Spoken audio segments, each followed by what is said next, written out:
എനിക്ക് തന്നെ തോന്നാറുണ്ട് ഞാൻ ഈ റിയാലിറ്റിയിലാണോ അതോ ഏതെങ്കിലും ഫാന്റസി വേൾഡിലാണോ എന്നുള്ളത് എനിക്കിപ്പോ തോന്നുന്നുണ്ട് ശരിക്കും പറഞ്ഞു കഴിഞ്ഞാൽ. കാര്യം എനിക്ക് 35 വയസ്സായപ്പോഴത്തേക്ക് എന്റെ ഫാദർ പറഞ്ഞൊരു കാര്യമാണ് ഞാൻ അവിടെ ഓൺ ചൈൽഡ് അല്ല എന്നുള്ളത്.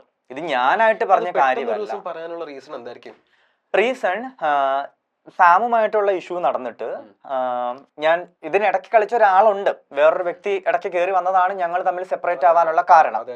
താങ്കളുടെ പാർട്ണറുടെ എക്സ് എന്ന് പറയുന്ന വ്യക്തി എക്സ് അല്ല, അതൊക്കെ കഴിഞ്ഞിട്ട് പുതിയൊരാൾ അവിടേക്ക് ജോയിൻ ചെയ്യുന്നുണ്ട്, പുതിയൊരാൾ. അതാണ് പ്രശ്നം. കാരണം ഈ 5 വർഷം ജീവിച്ച ഞങ്ങളുടെ ഇടയ്ക്ക് ഒരു അടിയോ ഒരു വഴക്കോ ഒരു പ്രശ്നവുമില്ല, കംപ്ലീറ്റ് ഹാപ്പി. അതാണ് താങ്കൾ പറഞ്ഞത്, താങ്കൾ കൂടെ ഉള്ളപ്പോൾ തന്നെ വേറൊരാൾക്ക് സീക്രട്ട്ലി മെസ്സേജ് അയക്കുന്നു, കോൺടാക്ട് ചെയ്യുന്നു. അതാണ് ഞാൻ പറഞ്ഞത്.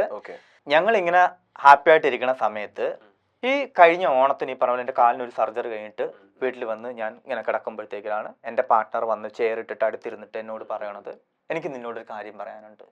ഞാൻ പറഞ്ഞു വേണ്ട, എനിക്കറിയാം കാര്യം, ഞാനൊരു 2 മാസം മുമ്പ് ഞാനിത് മനസ്സിലാക്കിയതാണ്.